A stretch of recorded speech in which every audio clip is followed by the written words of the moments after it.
cosa que vull dir és que aquests 3 treballs és una mostra dels que s'han fet. En podrien haver-hi hagut més, però clar, si ens allarguem molt, doncs llavors no seria efectiu.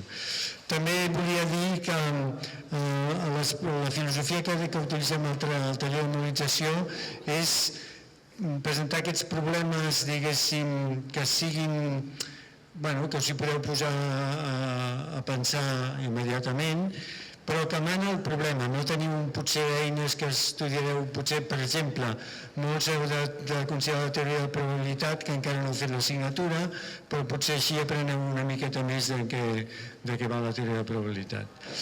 Bé, també inclús m'atreveixo a dir que el primer dels problemes que es parlaran ara, de fet, jo crec que s'ha de considerar un problema obert, vull dir que si busqueu la literatura doncs és un problema que pendent de solució i a veure què podeu fer-ne al respecte.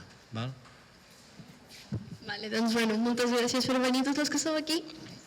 Nosaltres som en Víctor, l'Abel, l'Edgar i la Leire i durant els darrers mesos hem estat treballant en un projecte que consisteix a crear un model matemàtic que ens permeti calcular la probabilitat de caure en una certa cara d'un dau irregular.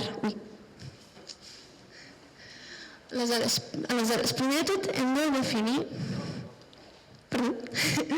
un dau.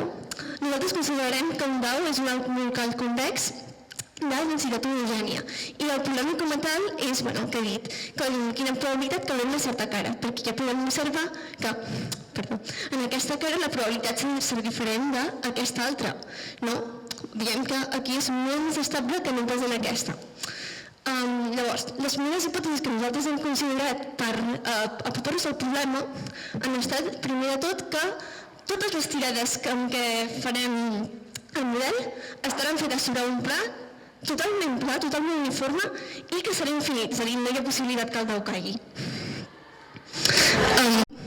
També que dos daus que mantinguin les mateixes proporcions d'angles i de proporció entre els cantons i les cares seran equivalents, perquè realment la posició del centre de masses i la distribució és la mateixa, no?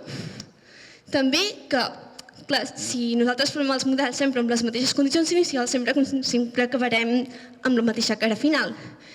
Per tant, quan nosaltres hem anat fent el model, les nostres hipòtesis que les condicions inicials, dintre d'un rang, tindrem el dau en diferents mides, perquè hem dit que és equivalent, i amb diferents angles i velocitats inicials. I, per últim, que el coeficient elàstic del terra serà 0,7. Això és totalment arbitrari i més endavant ja veurem que té a veure de cara als resultats. Però per això nosaltres hem considerat això una hipòtesi. No el variarem fins després d'acabar de tenir models per poder tenir una cosa consistent.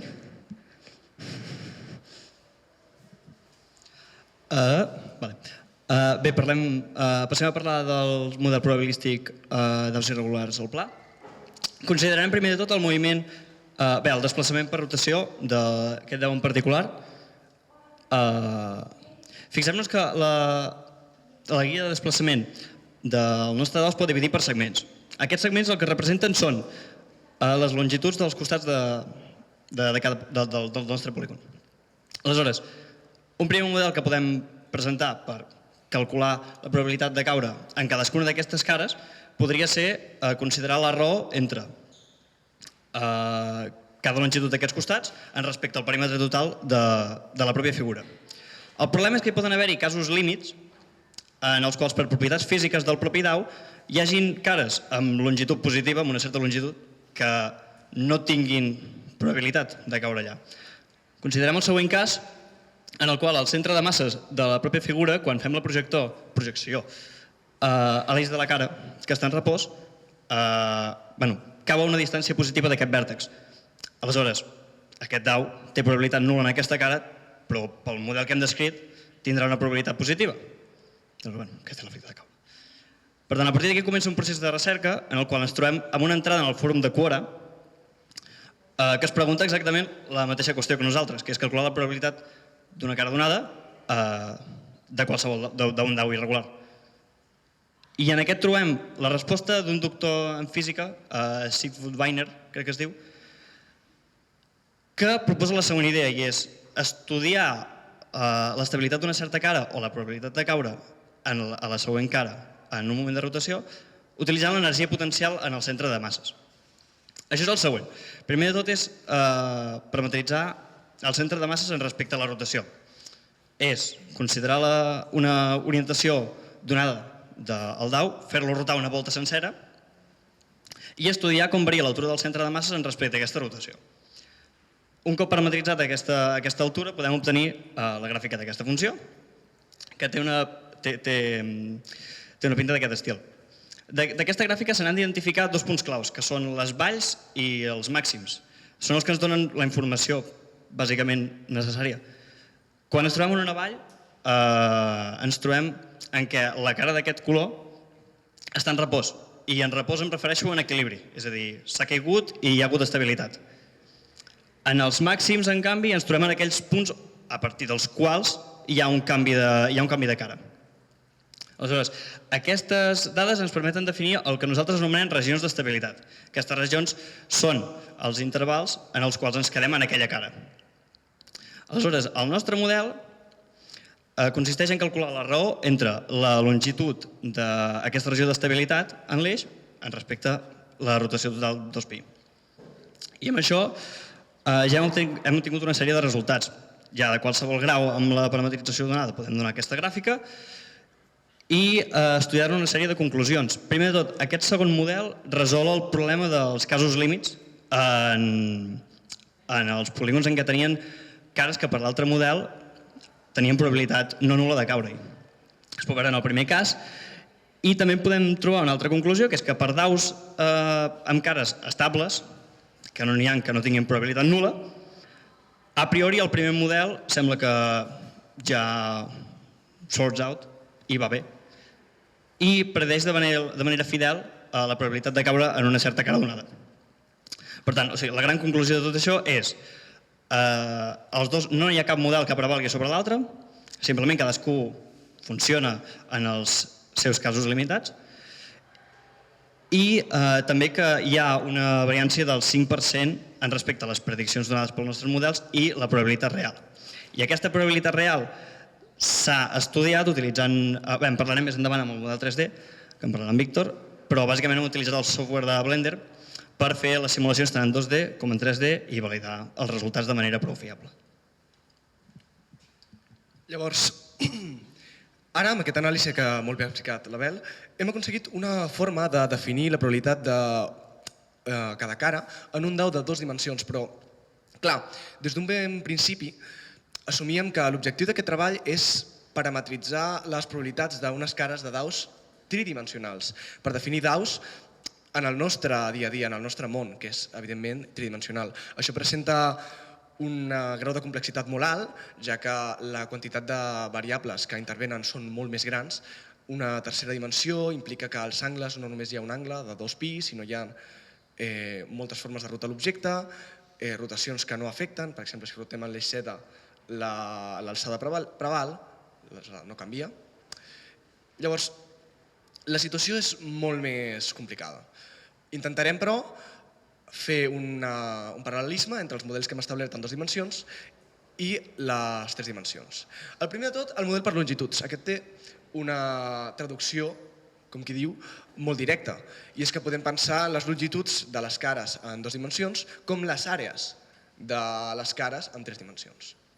Aquest model ens proporciona uns resultats bastant prometedors i molt semblants als que ens proporcionava el mateix model de longituds en 2 dimensions. Però després ve el model per energies potencials. I és que volem parametritzar l'energia potencial del dau en funció de la seva rotació. Aprofitant la simplificació que he comentat abans, i és que si rotem sobre l'eix Z, l'alçada del dau, l'alçada del centre de masses no canvia, hem aconseguit parametritzar les rotacions del dau en un eix bidimensional i hem pogut mostrar-ho de forma visual en una gràfica que ens parametritza l'alçada del centre de masses en funció de la rotació del dau. A partir d'aquí podrem aconseguir, mitjançant l'assignació de cada punt de la gràfica al mínim al qual va parar, és a dir, cada mínim representaria una cara, podem aconseguir una assignació de quina àrea del gràfic correspon a cada cara i així aconseguir una distribució de probabilitat. En aquest sentit, encara estem acabant de definir aquesta funció, per tant, encara no hem pogut córrer càlculs numèrics sobre aquest model, però l'esperança és que, tal com ha passat en el cas 2D, sigui més útil per predir daus amb molta irregularitat i una mica menys útil que l'aproximació per àrees per predir daus amb més regularitat, és a dir, on les cares s'assemblen totes més. Finalment, voldríem parlar d'aquest sistema per validar els nostres resultats que hem estat utilitzant durant tot el treball. I és que, per parlar de probabilitat, evidentment, l'única forma de trobar les probabilitats reals és fent molts experiments, tret d'un model que és el que volem desenvolupar, llavors, evidentment, no tenim. Però com era inviable fer experiments en el món real, fabricant daus irregulars i tirant-los milers de milions de cops, el que vam fer va ser programar a Blender, el sistema de... La captura que veiem aquí, el GIF animat, és una captura de Blender, que té un sistema de físiques incorporat, una forma per tirar daus irregulars que nosaltres hem definit 100.000 cops, hem fet proves de 100.000 cops, per establir les probabilitats estadísticament significatives de cada cara. I aquests són els valors que hem fet servir com a referència per quin és el valor real de probabilitat de cada cara. I aquest seria el nostre model inicial, però... Fins ara, tot això ha sigut el que hem fet fins ara. Ara queda veure què queda per fer i com podem millorar el que ja tenim. Comencem amb avenços generals pels models que ja tenim. Ara mateix el nostre model per energies només contempla l'energia cinètica potencial. Caldria veure, doncs, com influeix l'energia cinètica en el model. És a dir, en comptes de considerar que el dau només cau, el llancem amb una certa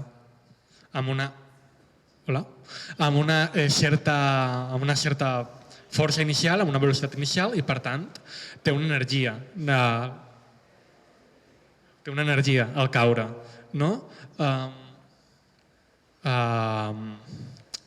Aleshores, consideraríem els rebots inelàstics que fa el dau i com aquests li van traient energia i ho incorporaríem al nostre model.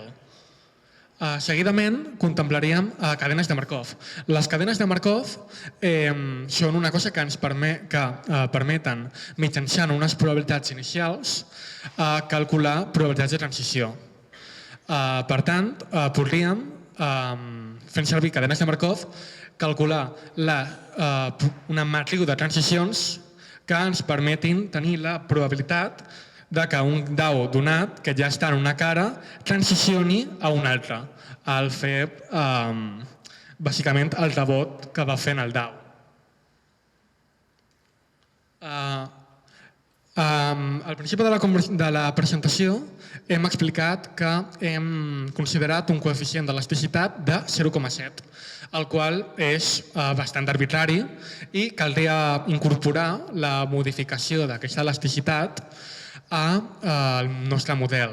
Hem fet una sèrie d'experiments mitjançant Blender per calcular com varia la probabilitat de cada cara en funció de si el coeficient d'elasticitat és major o menor, fent essencialment modificant aquest coeficient i fent aproximadament unes 100.000 tirades, i el que hem vist és que efectivament el coeficient d'elasticitat influeix, és important, i en particular el que fa és que les cares que són menys probables a un dau es fan més probables, més estables, mentre que les que ja són estables de per si es queden bastant igual. Seguidament, el nostre model 2D, com ja ha comentat el Víctor, pots posar el Blender. El nostre model 3D encara necessita ser terminat, perquè tenim això, però ara caldria calcular les regions d'estabilitat. Com ho faríem? Considerem cada mínim com aquesta superfície no suau, establim una bola al voltant de cada mínim que serveix com a tolerància.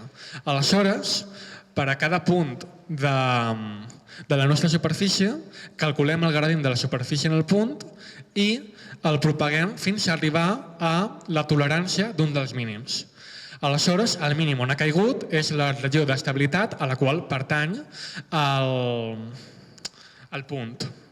Això està pràcticament terminat, però el codi encara necessita una mica de millora i necessita ser refinat.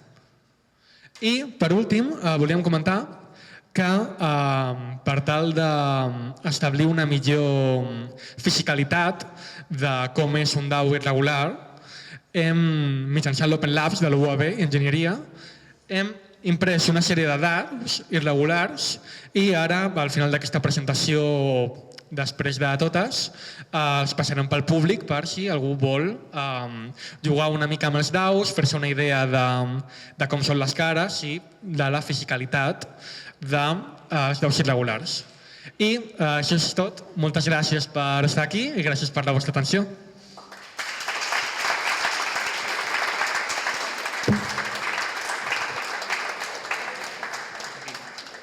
Com hem dit, qui vulgui provar els DAOs, estem aquí a una bossa. Qui vulgui estigui interessat en veure una mica, que comenti o que passi o que digui. Sí, deixeu-me dir que s'han inventat una moneda perfecta, un dels DAOs, perquè en una moneda tens dues cares, però sempre hi ha la possibilitat, i no fa poc em va passar, que em va quedar rodolant i va quedar dreta sobre la cantonada. En canvi, ells han fet un DAO que té potser en té 6 i 2, 8? 6 cares. Dos són triangulars que són estables i les altres són paral·leles, que sí?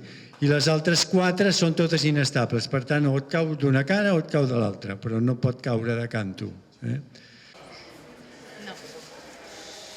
Bon dia, som la Laia, l'Andrea, la Maria i la Martina i us venim a presentar el nostre problema a modelitzar sobre la circulació d'individus per un passadís. Segurament en algun cop a la vostra vida veu estar a punt de xocar, si no és que directament veu xocar, amb un altre individu del mateix espai on transitàveu. Això és degut a una clara desorganització per la via on estàveu. El que ens fa plantejar-nos, donat un cert temps, la tendència natural dels individus serà la d'organitzar-se i evitar col·lisions? Durant el nostre treball ens hem fixat diferents objectius que, entre d'ells, ens hem fixat observar i analitzar el desplaçament de les persones per un passadís, evitant col·lisions i detectant les possibles variables que fan que l'individu tendeixi a anar cap a la seva dreta o l'esquerra. Seguidament, això ens ha fet plantejar-nos unes variables per tal de poder enllaçar-les posteriorment amb la nostra modelització matemàtica i, a més, vam tenir la idea de poder fer un cas senzill en programació, el qual a poc hem anat complicant fins a arribar a fer un experiment a la nostra vida real. Durant el nostre treball ens hem fixat diferents hipòtesis que les podem veure aquí. Les hipòtesis que ens hem fixat han sigut les d'un passadís recte, on els individus d'aquest passadís evitaran les col·lisions sempre. Hem definit el passadís com un taulell on només hi pot haver-hi una persona per cas d'ella. Els individus no poden anar cap enrere, és a dir, els únics moviments permesos són cap als costats, cap endavant o, en casos més complexes, en diagonal, i ens hem fixat en un comportament individual no grupal. D'altra banda, com he dit abans, hem agafat diferents variables que hem anat canviant durant els nostres casos o simulacions i les variables que hem tingut en compte han sigut l'amplada del passadís, és a dir, el nombre de carrils i la seva longitud, la quantitat d'entrades i sortides i el nombre de persones que pot haver-hi dins d'aquestes entrades i sortides, la quantitat total de persones que trobem dins dels nostres passadissos o els nostres casos o simulacions, la posició d'aquestes persones, el tipus de moviments permesos, la velocitat a les que van, és a dir, les caselles per segon, i l'existència o no d'obstacles dins del passadís. Per començar a introduir el nostre tema ens vam plantejar fer un cas més base, un cas més senzill, que així l'hem anomenat, a partir de programació amb SageMath. En el nostre cas senzill vam agafar aquestes variables. El nostre cas senzill té 3 carrils i 10 caselles de longitud, 2 entrades i sortides i 4 persones per entrada i sortida, el que ens fa tenir un total de 8 persones dins del nostre passadís. Els tipus de moviments permesos són endavant o de costat, és a dir, encara no trobem moviments en diagonal. Tots els individus del passadís van a una velocitat constant, el que indica que no hi poden haver-hi avançaments i només hem vist el cas sense obstacles. Hem escollit les 3 simulacions que ens han semblat més significatives del cas senzill i les persones estan representades per quadrats. Els quadrats blaus són de les persones que entren per l'esquerra i els grocs els que entren per la dreta. Per exemple, en el cas de dalt es veu que els quadrats blaus són els que van pel carril del mig, mentre que els grocs van pels laterals. En la segona simulació és just a l'inrevés i a l'última els 2 carrils de dalt estan ocupats per les caselles blaves, mentre que el de baix per les grogues. Per al cas senzill hem modelitzat el problema representant el passadís com una matriu.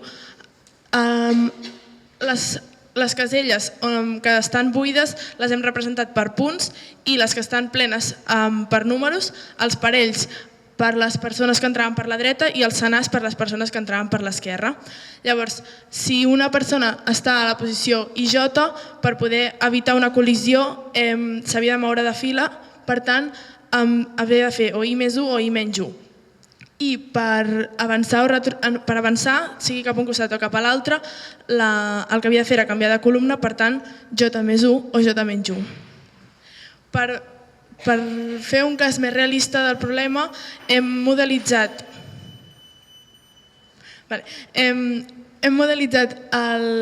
el cas mitjançant la segona llei de Newton amb el model de forces socials, que s'inspira en el model de Helbing i Molnar.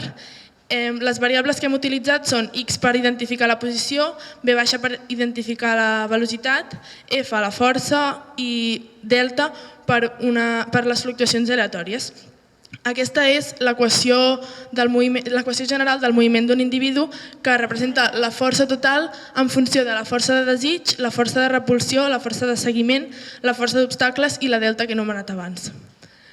La força de desig representa la voluntat dels individus de canviar la seva velocitat actual per arribar a la velocitat desitjada. I com més gran és aquesta diferència de velocitats, més gran és la força. Llavors, la força de repulsió interpersonal representa l'efecte de voler evitar les col·lisions amb altres individus. És una funció exponencial, ja que com més separades estan les persones, més ràpid decreix aquesta força. La força de seguiment representa la voluntat dels individus de seguir a un altre per minimitzar el temps o l'esforç. La força de repulsió d'obstacles és semblant a la força de repulsió intrapersonal, però en aquest cas amb obstacles fixos o les parets. També és una funció exponencial. I finalment, les fluctuacions aleatòries representen moviments que no podem modelitzar, com per exemple dubtes, distraccions o moviments no planificats. Bé, un cop feta ja la modelització matemàtica i el cas senzill, es va voler adaptar la problemàtica més a la vida real. És per això que es va decidir fer un experiment real i aquest es va fer entre els edificis B i C de la Universitat Autònoma de Barcelona d'aquesta manera. No es va utilitzar tot l'espai ja que era un tros massa gran. Els números indiquen les sortides i les entrades que es van seleccionar, que en aquest cas hi van haver-hi 6. Llavors, com a premissa, es van fer 2 experiments, dos casos de l'experiment, un va ser el cas controlat i l'altre va ser el cas lliure. En el cas controlat nosaltres vam donar un parell d'instruccions. La primera tenia a veure amb la velocitat de l'individu i la segona amb l'entrada i la sortida, és a dir, una mica com una guia de la trajectòria dels individus. Un exemple d'aquesta premissa barra instrucció seria persona número 10, has d'anar de l'entrada 3 a la sortida 6 i has d'anar a la velocitat d'una persona gran que va amb bastó, per exemple. Concretament, les variables seleccionades per a l'experiment real es va fer que l'amplada del passadís fossin de 7 carrils, la longitud de 25 caselles.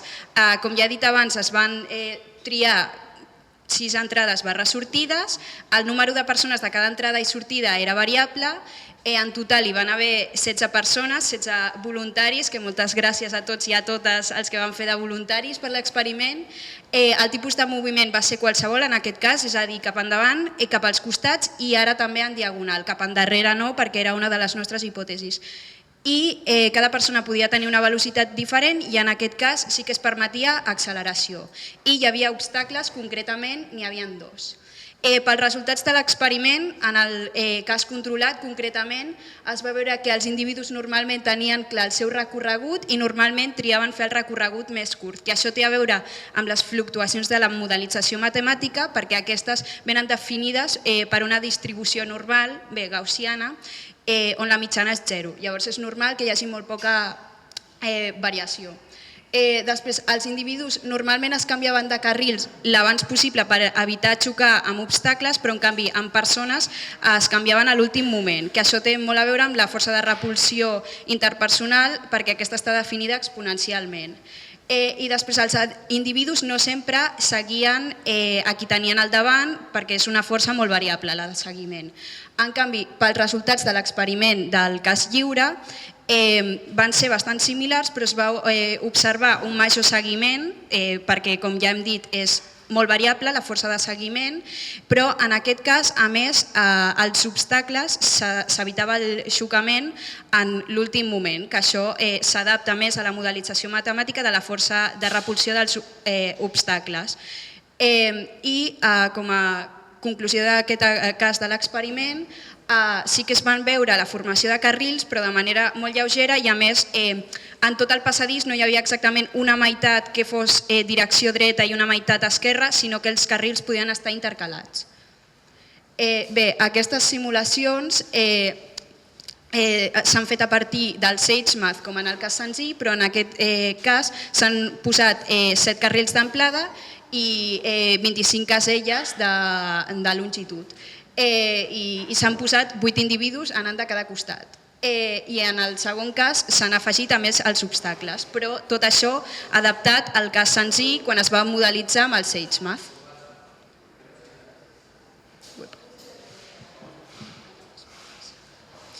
Bé, per continuar, ens vam donar compte que la simulació anterior no s'acurava tant al nostre experiment real i per tant vam decidir fer un altre programa amb el SageMath també, però ara en comptes de només 2 entrades i sortides com el cas anterior que heu vist, hi havia 6 en total com a l'experiment real i bé, els hi vam donar les mateixes premisses que en el nostre cas real, vam més o menys posar els subjectes on estaven a l'experiment i bé, ara, a diferència de l'anterior, les velocitats no són constants i surten tots alhora, que és una de les grans diferències del cas anterior.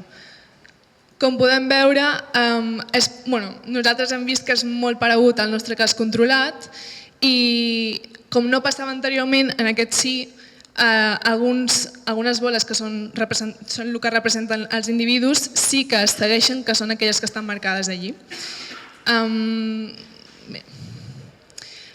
Però hem observat que aquí no es pot veure tal qual una autoorganització, com sí que podíem veure el cas senzill, per tant van començar a afegir més i més persones fins que podíem observar aquesta autoorganització. En el cas senzill, que eren 8 persones i en total eren 30 caselles, més o menys equival a un quart del taulell general i per tant vam afegir un total de 44 persones en aquest taulell de 25/7. I aquí sí que bé, aquesta és la simulació i sí que vam poder observar algunes autoorganitzacions, com per exemple aquí els grocs i els verds que bé, formen una mica de camí. Finalment, l'última simulació que hem decidit fer, que això ho hem fet fa molt recentment, era fer un total de 200 persones, és a dir, vam començar a afegir i afegir persones fins que, bé, si podíem observar alguna autoorganització o més que res per saber què passava. I bé, aquesta és la nova simulació, que per exemple,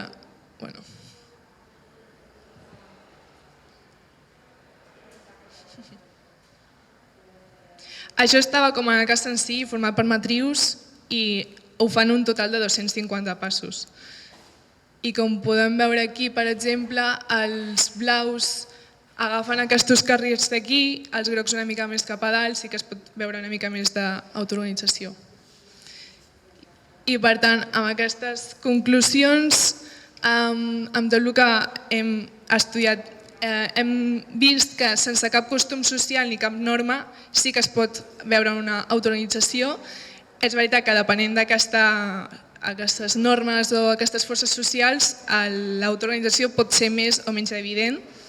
I a més, que quan més ple està al passadís, més o menys un 25%, sí que és notòria aquesta autoorganització. En canvi, quan el passadís és més ampli i està més buit o hi ha menys persones, com els moviments són més lliures, no es pot veure tan clar aquesta autoorganització. I bé, esperem que us hagi agradat les nostres presentacions, les nostres simulacions, i si teniu algun dubte, doncs podeu preguntar.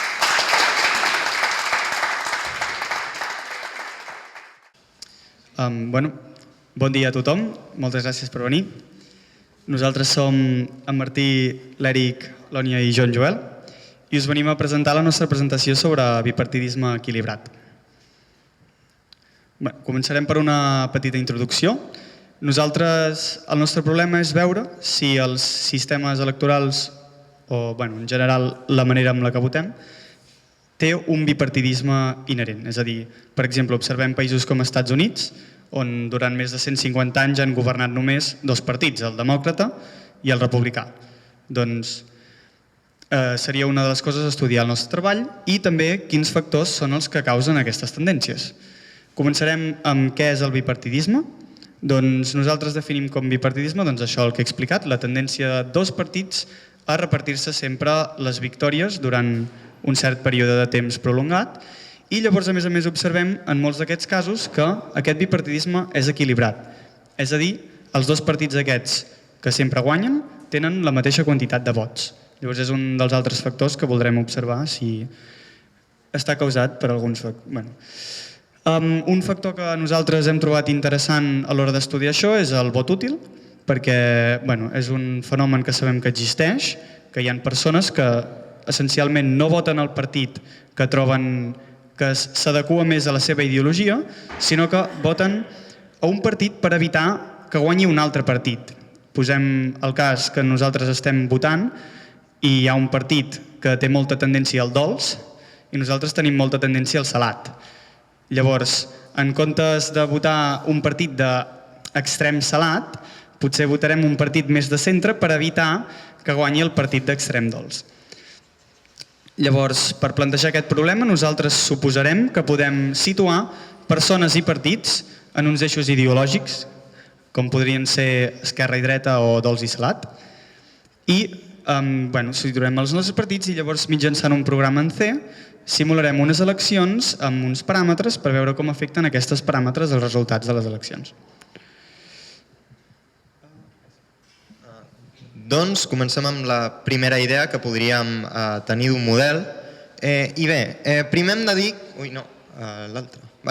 Primer hem de dir que ens centrem en sistemes del que anomenem first past the post. Un sistema first past the post és un on tota persona té un vot i pot votar únicament a un partit. I el partit que guanya les eleccions és aquell qui guanya una quantitat més gran de vots. Doncs, suposem que jo sóc un votant, aleshores, si tinc tots aquests partits, jo votaré al partit que estigui més a prop de mi ideològicament parlant, en aquest eix de coordenades del que hem parlat. Ara bé, és possible que jo sigui un votant que fa vot útil i aleshores només esculli entre els partits que jo considero que són importants. Però com definim si un partit és important? Doncs si el partit arriba a una certa proporció dels vots del segon partit més votat. Ara bé, també és possible que si un partit guanya les eleccions, jo m'enfadi per com està governant i aleshores, encara que sigui ideològicament proper a mi, no el voti a les següents eleccions. Així com és possible que una vegada aquest partit deixi de governar, jo el podria tornar a votar novament. Ara, si jo sóc un partit, d'unes eleccions a les següents voldré moure'm una mica ideològicament per poder treure més bons resultats. D'unes eleccions a les següents, els partits agafen 5 posicions força properes a les que ja estan en aquell moment i agafen aquelles en les que en les últimes eleccions haguessin tret més bons resultats. Això significa que suposem una certa capacitat dels partits per fer sondejos o enquestes. Bé, doncs quins resultats ens aporta aquest model? Provant ja una mica amb valors força esperables de vot útil com del 50% i un 10% de gent que s'enfada amb un llindar de vot útil força alt, ja tenim que hi ha bipartidisme, com podem veure en aquesta gràfica, on dos partits, una vegada el sistema s'estabilitza, tenen molts més vots que la resta. Ara bé, aquest sistema no ve sense algunes problemàtiques que el fan bàsicament inutilitzable. La primera d'aquestes és: suposem que tenim aquest partit A, que és un partit molt tradicional, porta governant molts anys, tornant-se amb un altre. És difícil imaginar que si ara aparegués un partit amb la mateixa ideologia pràcticament que ell, aconseguiria robar-li gaires votants, perquè l'altre ja és molt més popular, inclús per la gent que no fa vot útil. La segona problemàtica que té aquest model és que el requeriment que fiquem pel vot útil és massa arbitrari. Suposem aquests partits que tenim aquí i imaginem que el llindar està col·locat d'aquesta forma. El partit 3 i el partit 4 tenen pràcticament la mateixa quantitat de vots. O sigui, sí, però el partit 3 seria considerat un partit important i el partit 4 no ho seria, de forma que el partit 4 s'enfonsaria en les següents eleccions. I finalment, i possiblement la problemàtica més important, és que quan intentem ficar unes aproximacions de les dades de l'estat espanyol al nostre model, no rebem resultats coherents i similars al que esperaríem. Vam provar-lo i en les primeres eleccions acabàvem amb que no guanyava el PSOE o el PP, sinó que acabàvem amb una mena de bipartidisme entre Podemos i Vox, almenys per com els vam col·locar, i fins i tot Ciutadans arribava a entrar més endavant en les eleccions. Bé, doncs, vistes aquestes problemàtiques, encarem el nostre model definitiu. Bàsicament seguirem amb la mateixa línia d'hipòtesis, però ara, en comptes de tenir en compte que els votants només voten per la seva posició ideològica, és a dir, el partit que tenen més proper en aquests eixos ideològics, tenint en compte que també hi ha altres factors que fan que decideixis a qui votar, com podria ser la popularitat d'un partit o el seu abast publicitari, entre d'altres, o la seva tradició i anys que porten al govern. Llavors, bàsicament, el gran canvi és que establim la funció influència per cada partit. Aquesta és una gaussiana que se centrarà en una miqueta la posició ideològica de cada partit. Aquí la podem visualitzar amb només una dimensió, és a dir, podríem suposar que el 0 és l'esquerra i el 100 és la dreta. I aquesta funció, depenent de la distància i de la força i l'abast, que és una miqueta com de gran és la campana, doncs la qual hem decidit que depèn de la força, és a dir, com més amunt comença la campana, més es pot extendre, per simplificació. Bàsicament, el que farà cada votant és veure quina influència rep de cada partit i és com si tirés un dau irregular amb pesos, on, per exemple, el votant de la dreta, amb una certa aleatorietat, votarà el partit verd segurament, però també és possible que voti el segon partit. El votant de més a l'esquerra segur que votarà el partit 1 i, per exemple, el segon votant estarà un 50-50 entre votar el primer partit i el segon partit. Llavors això també ens soluciona un dels problemes que ha explicat anteriorment l'Eric, i és que hi havia partits que a vegades es podien menjar completament els votants de tots els altres, com aquí seria que una campana de Gauss es mengés tota l'altra, però en canvi a l'establir aquesta aleatorietat no tenim aquesta problemàtica.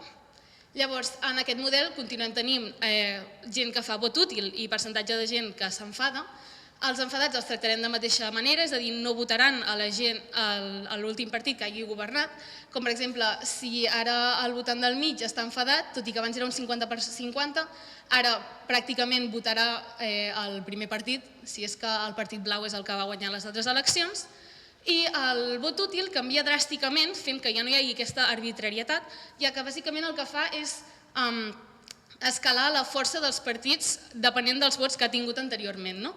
És a dir, la força s'actualitza depenent dels vots de les últimes eleccions, també per cert paràmetre K, que és bàsicament un problema computacional i acostumem a utilitzar el 10, que significaria que, per exemple, com que el partit 3, les eleccions anteriors, va tindre menys d'un 10% de resultats, de vots, llavors la seva campana baixaria. I, per exemple, si el de la dreta ara fa vot útil, abans era molt probable que acabés votant el partit verd, però ara segurament votarà el blau, ja que podem veure amb les discontínues que seria la influència que li arriba dels partits. Llavors, bàsicament, quin és l'esquema del nostre programa? Al programa l'introduïm les dades que volem tractar, que serien com les nostres variables que hem comentat, ja sigui el percentatge de gent que fa vot útil o d'enfadats, i hi ha una col·locació inicial aleatòria en el nostre espai ideològic, tot i que també el podem introduir per consola per si volem veure certs casos i també per poder fer un mostratge estadístic. Llavors hi haurà unes votacions inicials, sortirà un guanyador que governarà, les forces dels partits s'actualitzen depenent dels seus resultats i finalment els partits es poden moure tant com es podien moure amb el nostre model principal. Llavors tornaran a votar i es farà el cicle etern. Llavors, per visualitzar alguns dels resultats que hem tingut, veiem alguns una miqueta polaritzats, com podria ser que si fem que la gent té un 0% de vot útil, o sigui, tenim un 0% de la gent que fa vot útil, bàsicament el bipartidisme se sol trencar, és a dir, que no tenim dos partits que sempre tenen el màxim de vots i molta diferència amb els altres, com també es pot veure que l'índex de bipartidisme equilibrat acostuma a fluctuar i a ser bastant baix. Llavors, en canvi, si tenim el 50% de la gent que fa vot útil, acostumem a veure que al cap d'unes quantes eleccions, quan el model s'estabilitza més, acostuma a sorgir el bipartidisme clarament. I un altre fenomen que observem és que els partits que tenen més vots acostumen a tendir cap al centre. És a dir, que com que també tenen la possibilitat de moure's i de fer que la campana aconsegueixi abastir el màxim d'espai possible, acostumen a tendir cap al centre per replegar el màxim de votants que puguin. Amb aquesta mateixa execució del programa podem veure que l'índex de bipartidisme, tant com també el de bipartidisme equilibrat, pugen bastant dràsticament. Finalment, amb un vot útil del 100%, podem veure que el bipartidisme hi és gairebé des del minut 1 i que l'índex de bipartidisme equilibrat està pels aires. Finalment hem volgut veure si podíem aplicar el nostre model. Hem volgut veure si podíem aplicar el nostre model a un cas com més realista, més a la vida real, i hem intentat mirar el tema de Gran Bretanya, on tenen constituencies. Llavors hem volgut fer una separació com regional dels votants en diferents llocs, diferents regions, on cada una tindria un eix ideològic, un centre ideològic diferent. Poder aquesta regió vol el salat i aquesta vol el dolç. Llavors els partits tindran cadascú, com abans, la seva ubicació ideològica, els votants i les constituencies votaran els partits de nou. Aquí cada constituency tindrà el seu representant, essencialment és com el que havíem fet fins ara, però n vegades per n constituencies, i llavors es decidirà, veient quin partit ha aconseguit més representació, el guanyador. Per fer aquest programa hem hagut de fer algunes petites adaptacions de com funcionava fins ara. Hem hagut de fer que el moviment dels partits ara no sigui només intentant optimitzar el nombre de vots, sinó també intentant optimitzar abans que el nombre de vots, el nombre de constituències guanyades. Hem hagut de fer que les variables evolucionin no pel nombre de vots, ja que és una cosa més secundari.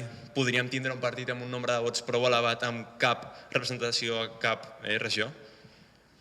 I un vot útil regional.